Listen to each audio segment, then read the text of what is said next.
Class 12 bio में आपका 5th chapter start हो गया था, वंश गति और विविधता के सिद्धांत। ये चैप्टर था आपका वंश गति और विविधता के सिद्धांत। इसमें थोड़ा सा पढ़ लिया था मेंडल का लाइफ साइकिल, मेंडल का से जीवन से संबंधित उनके सारे नियम और किस तरह से उन्होंने आनुवंशिक नियमों की रचना की, वो सब इस चैप्टर में पढ़ेंगे। थोड़ा सा आपने शुरू कर लिया था और आगे पढ़ाता हूँ बेटा।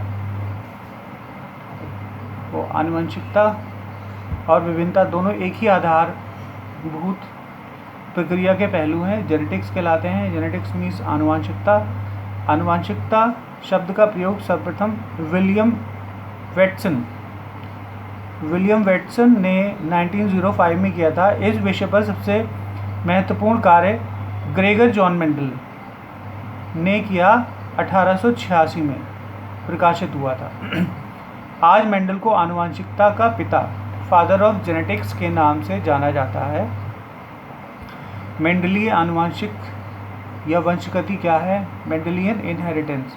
मेंडल का जीवन चक्र थोड़ा सा मैंने उस दिन बताया था। ऑस्ट्रिया के निवासी थे और पास्टर होने के साथ साथ साइंस में भी रुचि होने के कारण वो अपने चर्च में ही प्रयोग किया करते थे और प्लांट्स में विशेष रुचि थी उन्होंने, तो उन्होंने अपने चर्च के पीछे बहुत अच्छी सी हॉर्टिकल्चर का गार्डन बनाकर उसमें बहुत सारे पौधे बोकर उस पर स्टडी किया करते थे। मेंडल का जन्म 22 जुलाई 1822 को हीनजेनडार्फ में हुआ। ये शहर उस समय चेकोस्लोवाकिया का हिस्सा था। चेकोस्लोवाकिया जो कि रूस का हिस्सा था। इनके पिता पौधों में अत्यंत रुचि रखते थे।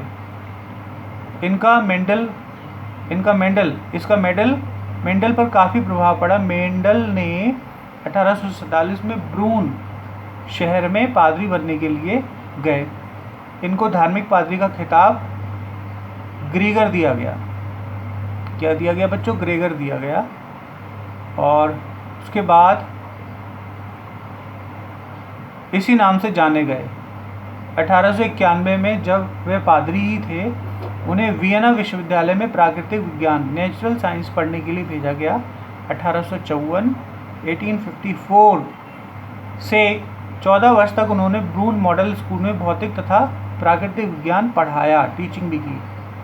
1856 में मेंडल ने मटर पर संक्रमण, हाइब्रिडाइजेशन ऑन एक्सपेरिमेंट आरंभ कर दिए। इन प्रयोगों के परिणाम स्वरूप 1866 में ब्रून नेचुरल सोसाइटी के अनुसंधान पत्रिका एक्सपेरिमेंट्स इन प्लांट हाइब्रिडाइजेशन नामक शोध पत्र प्रकाशित किया। ये दुख का विषय है कि मेंडल के कार्य को उनके जीवन काल में महत्व नहीं मिला, यानी जो मेहनत की इसका रिवॉर्ड वो खुद नहीं ले पाए, उनकी मृत्यु के बाद उनकी फैमिली को मिला।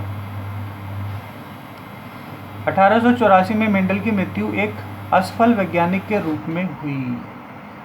मेंडल के कार्य का पुनः आविष्कार सन 1900 से 3, यानी उनकी मृत्यु से 16 वर्षों बाद, 1884 में उनकी डेथ हो गई। उसके बाद 1900 में 3 विभिन्न देशों के वैज्ञानिक ने स्वतंत्र रूप से, अलग अलग रूप से मेंडल के संक्रमण प्रयोगों को दोहराया, ठीक है, जिनमें उनकी जो खोज थी उसे सही पाया गया। ये वैज्ञानिक हॉलैंड के ह्यूगो डी ब्रीज, जर्मन के कॉल कॉरेंस तथा ऑस्ट्रिया के वॉन शर्मॉक। फिर से सुनिए, हॉलैंड के ह्यूगो डी ब्रीज, उसके बाद जर्मन के कॉल कॉरेंस और ऑस्ट्रिया के वॉन शर्मैक थे। इन तीनों ने पुनः